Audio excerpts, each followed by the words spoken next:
Hey guys, here's a quick update from our construction site today. First up, the fencing is coming along nicely. We're almost halfway done and grabe kakugihan among mga trabahante diri.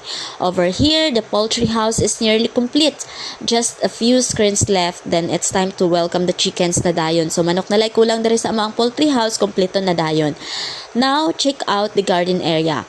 Plants are growing strong and we're super excited to be harvesting fresh veggies from our own garden very soon. And makita ninyo, healthy kaayo ang amo ang mga tanglad diri manok na layku. Inside the house, things are shaping fast. The bathroom is almost finished. The shower is already installed and we can't wait to try it. Hopefully by later tonight, no, and makaligo na jud mi diri og hot and cold shower ng dugay na mong gihulat.